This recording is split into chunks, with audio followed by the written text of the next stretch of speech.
2017ခုနှစ်ကထွက်ရှိခဲ့ပြီး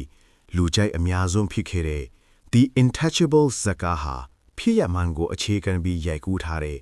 ရေမောခြင်းလွမ်းမောခြင်းနဲ့ခွန်အားတွေပေးစွမ်းနိုင်တဲ့ရုပ်ရှင်ကားကောင်တစ်ကားဖြစ်ပါတယ်။ဒီဇာတ်ကားဟာအလွန်ချမ်းသာတဲ့တကြေကြီးဖိလစ်ပင်းနဲ့လူမိတ်ဆန်ဆန်နေတတ်တဲ့လူငယ်လေး Dries တို့ရဲ့မမျှော်လင့်ထားတဲ့တငယ်ချင်းတန်ရောစင်အကြောင်းဖြစ်ပါတယ်။ဖိလစ်ပင်းဟာပါရာဂလိုက်ဒါစီရင်မတော်တဆဖြစ်ပြီးလေပင်အောက်ပိုင်းတကူလုံးတေးသွားခဲ့တဲ့တကြေကြီးတို့ပါ။သူ့ကိုပြုစုကိုအတွက်သူနာပြုတရားကိုငှားရမ်းတဲ့အခလမှာတော့အလုတ်လျှောက်တဲ့သူတွေထဲမှာ Dries လည်းပါလာပါတယ်။တကယ်တော့ Dries ကအလုတ်လူချင်လို့မဟုတ်ပဲ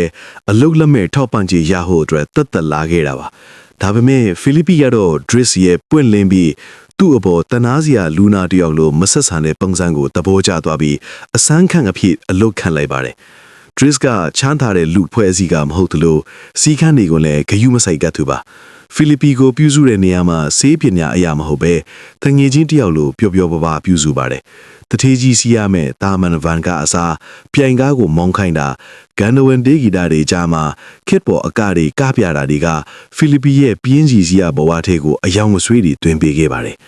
ဖိလစ်ပင်းအတွက် Dries ဟာသူ့ကိုမတန်ဆွမ်းသူတယောက်လိုမဆက်ဆံပဲလူတယောက်လိုဆက်ဆံခဲ့ပါတယ်ဖိလစ်ပင်းကြောက်ရွံ့နေတဲ့ချီရေးချီရကိစ္စတွေကိုလည်းရေးရဲဝုန်းဝုန်းရင်ဆိုင်မှုတိုက်တွန်းပေးခဲ့ပါတယ်